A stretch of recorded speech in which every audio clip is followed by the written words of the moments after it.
Your grandmother woke up before your grandfather every single day. By the time his feet hit the floor, she had already done 3 things for him, not because she was forced. This was the unspoken contract of marriage in her generation. Here are 10 things your grandma did for your grandpa every single day that would seem unthinkable now. Number 1. Your grandmother's day always began before your grandfather's. While he slept, she moved quietly through a darkened kitchen, lighting the stove and starting the percolator, its bubbling rhythm marking the true beginning of the household morning. The aroma of fresh coffee drifted through the house as she cracked eggs into a pan, sliced bread for toast, and set the table with plates and utensils. A typical alarm clock rang before 6, not for her own sake, but so that he would never walk into an empty kitchen. By the time your grandfather appeared, the room was warm, the air filled with the sense of breakfast, and a hot meal waited for him. This ritual wasn't just about food, it was an act that set the tone for everything that followed. From magazine columns to percolator ads, the message was clear. A man's day started with a meal made just for him, and a wife's day started even earlier to make that possible. The quiet choreography of these mornings, coffee bubbling, bacon sizzling, sunlight creeping through the curtains, anchored the entire rhythm of family life and made sure that his first steps into the world always began with comfort and care. In second place, your grandmother's hands moved from the kitchen to the bedroom, where tomorrow's order was quietly assembled, while the house was still dark. On the back of a chair, or neatly folded at the foot of the bed, a pressed shirt waited, its seams crisp, collar smoothed, and buttons aligned. Next to it, a pair of trousers, ironed flat, hung ready for him to slip on without a wrinkle. Socks, always matched, sat atop polished shoes, and a tie, carefully chosen to suit the day, rested nearby. The ironing was often done the night before, with starch and a heavy iron leaving each garment sharp and fresh. This ritual removed any pause for decision in the morning. There was no fumbling through drawers or mismatched socks to slow him down. Instead, he stepped into a world arranged for efficiency, his appearance a silent testament to her diligence. In home economics classes and magazine columns, this daily preparation was framed as a mark of a competent wife, her care visible in every crease and color choice. For your grandfather, it meant he could dress on autopilot, his mind already turning to work, while his clothes reflected not just his own standing, but her behind-the-scenes effort. The unspoken message: a man ready for the world before breakfast was never ready by accident. Third, on our list, your grandmother's care did not end at the breakfast table. Before the first sunlight reached the kitchen window, she was already assembling your grandfather's lunch, a daily ritual that carried her presence with him beyond the walls of home. On the counter, she laid out 2 slices of bread, spreading mustard or butter with practiced hands, then layered cold cuts or leftover roast between them. The finished sandwich was wrapped tightly in wax paper, a small act of preservation that kept it fresh until noon. Beside it, she would add a piece of fruit, usually an apple or banana, chosen for durability in a lunch pail. On colder days, a metal thermos filled with hot soup or coffee stood ready by the door, its contents warming more than just his hands. These lunches were not extravagant, but they were balanced and thoughtfully packed, a quiet assurance that he would be well fed and able to work without distraction. Diaries and household guides from the era describe this process as a seamless part of the morning, with everything prepared and placed within easy reach, so he could grab his lunch on the way out, never losing a minute. In magazine ads, the image of a wife tucking a sandwich into a brown bag or lunchbox became a symbol of diligence and care, linking her unseen labor to his strength on the job. Through these small daily gestures, your grandmother's influence followed your grandfather into the world, a portable reminder of home and the partnership that made his public role possible. Number 4. The ritual of shoe polishing belonged to the quiet choreography that shaped your grandfather's public image, and by extension, your grandmother's reputation. On the kitchen shelf, or tucked beneath the sink, tins of kiwi or shinola sat beside stiff brushes and soft rags, waiting for their daily use. Whether she buffed his shoes in the evening after the dinner dishes were cleared, or in the morning before the house fully woke, the goal was the same. No scuff or dullness would follow him out the door. A quick buff might suffice on most days, but for Mondays, interviews, or church, a deep shine was expected, worked into the leather until it reflected the kitchen light. In a world where a man's shoes were read as a statement of discipline and respectability, any sign of neglect risked quiet judgment, not just of him, but of her household management. Magazine advice columns and advertisements left little doubt. A wife's diligence was measured by the gleam on his shoes as much as the crease in his trousers. Scuffed toes whispered of carelessness at home, a failing that could ripple through social circles or workplace hierarchies. For your grandmother, this daily maintenance was more than a detail. It was a final act of preparation before your grandfather stepped into the world, carrying with him the visible evidence of her unseen labor. Number 5. The ritual of greeting your grandfather at the door marked the turning point from the outside world to the private calm of home. Each evening, your grandmother was ready and waiting, not distracted, not flustered, but composed, her hair and dress in order, and the entryway tidy. As soon as he stepped inside, she met him with a practiced smile. His coat and hat were lifted from his shoulders, often before he had a chance to set them down himself. Slippers, placed just so, stood ready by the door. Children were gently reminded to quiet their play, their greetings orchestrated to avoid chaos. This was not a spontaneous embrace, but a carefully staged transition, described in etiquette columns and dramatized on radio and early television as the moment a wife set the emotional tone for the household. The greeting was more than politeness. It was a daily performance of composure, a buffer between the demands of his workday and the sanctuary of home. Oral histories recall wives smoothing their voices, setting aside their own troubles, and creating an atmosphere of calm, sometimes genuine, sometimes strained, but always intentional.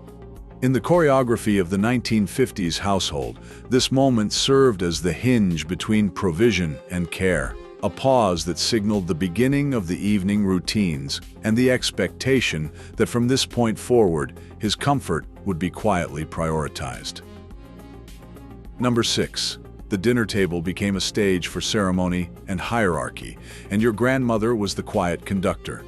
As the evening meal was set, your grandfather's plate was always the first to be served, piping hot, portioned generously, and placed at his seat at the head of the table. Children were instructed to wait, hands folded, until their father had his meal before anyone else lifted a fork. Only after he was settled, with his food before him, did your grandmother serve the children, and finally herself, often eating last and keeping an eye on the dishes and refills. Women's magazines and home economics textbooks from the era described this sequence as a mark of respect, a daily affirmation of the breadwinner's role. Family photos from the period show fathers seated upright at the table's end, with wives standing nearby, ready to refill a glass or replace a serving dish. In some households, the children's portions were measured to ensure he never went without seconds. The ritual wasn't only about food, it reinforced the idea that the husband's needs set the evening's rhythm, and that the family meal was both reward and recognition for a day's work outside the home. This mealtime choreography, repeated night after night, shaped not just family routines, but the very definition of partnership in a 1950s household. Number 7. The living room after dinner became a quiet stage for a different kind of labor, one that rarely appeared in photographs or advice columns, but shaped the emotional climate of the household all the same. As your grandfather settled into his chair, Your grandmother ceded the first turn in conversation.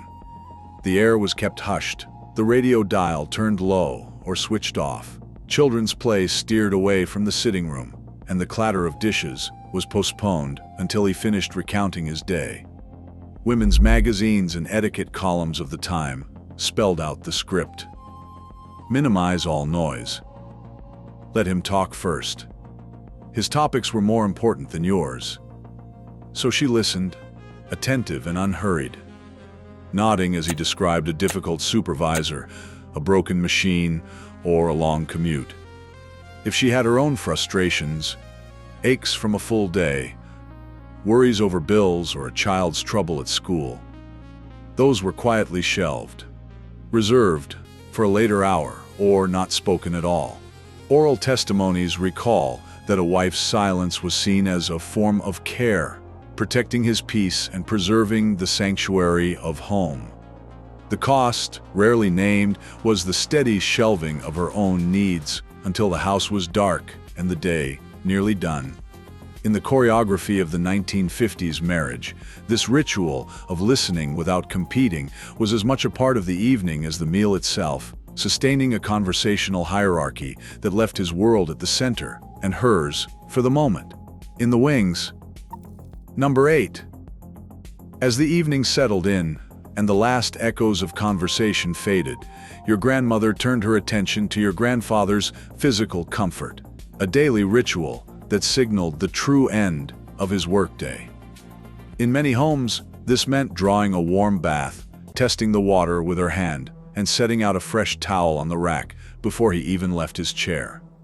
Sometimes the ritual unfolded in smaller gestures: slippers placed by his favorite seat, the evening paper folded and waiting, or the radio tuned to his preferred station before he entered the room. Appliance advertisements from the era promised wives that a perfectly timed bath or a pre-warmed towel could melt away the day's stress, while oral histories recall the quiet pride some women took in these tactile acts of care. The steam rising from the bathroom, the soft glow of a lamp, or the gentle rustle of newspaper pages became sensory cues that the outside world had been shut out, replaced by a cocoon of domestic calm. In some households, the hum of the water heater or the scent of soap marked this transition as clearly as any spoken word. These gestures were not just about cleanliness or routine. They were about sealing off the day's demands, offering a buffer between the public grind and the private sanctuary of home. While earlier routines focused on emotional support, this nightly sequence wrapped your grandfather in physical ease, a silent promise that within these walls, comfort was always waiting. Number 9. The quiet management of household problems was one of your grandmother's most invisible forms of daily labor. While your grandfather worked outside the home, she became the silent administrator of every small crisis that threatened the evening's peace. If the toaster sparked or the washing machine leaked, she called the repairman, arranged a visit, and paid the bill from a ledger she balanced herself. When a neighbor's dog dug up the garden or a child came home with a note from the teacher, she handled the conversation, signed the slip, and made sure discipline was meted out before your grandfather ever heard a word. Magazine advice columns and home economics textbooks from the era described this as a wife's duty to shield her husband from the noise and friction of daily life, so that when he arrived home, the house was calm and welcoming, not a place of problems.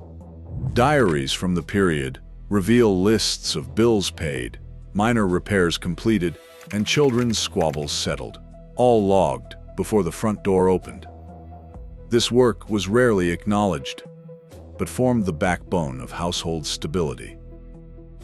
By resolving conflicts and crises before they reached him, your grandmother protected not just his mood, but the entire evening's atmosphere. As the day drew to a close, this final sweep of quiet management set the stage for the last ritual of the night, ensuring that the home remained a sanctuary, at least until morning. In 10th place, the day closed with your grandmother's final gesture of care, turning down the bed. As the house grew quiet, she moved through the bedroom, folding back the covers so your grandfather would never have to tug at tangled sheets or search for a cool spot on a summer night. Pillows were fluffed and arranged, sometimes with a practiced hand, smoothing the cases just so. In colder months, an extra blanket might be laid out, edges tucked to keep the chill away. And in summer, windows were cracked for a breath of night air, leaving the sheets crisp and cool. A glass of water might be placed on the bedside table, the lamp dimmed to a soft glow. These small acts transformed the room into a haven, signaling that the day's work, his and hers, was finally done. Oral histories and household guides from the era describe this as more than routine. It was a symbolic closure, a way of ensuring that rest itself was part of the care she provided. In this quiet ritual, the cycle of daily service found its end, echoing the morning's first gesture and reminding both of them that comfort in this household was never left to chance. Across all 10 daily rituals, one pattern stands out. Your grandmother's invisible labor wove a seamless world around your grandfather. Each gesture, from percolating coffee to a turned-down bed, quietly upholding a partnership defined by clear, unequal roles. These acts weren't framed as submission, but as structure. Was this system fair or simply familiar? What do you think? Lost tradition or outdated expectation? Share your thoughts in the comments below.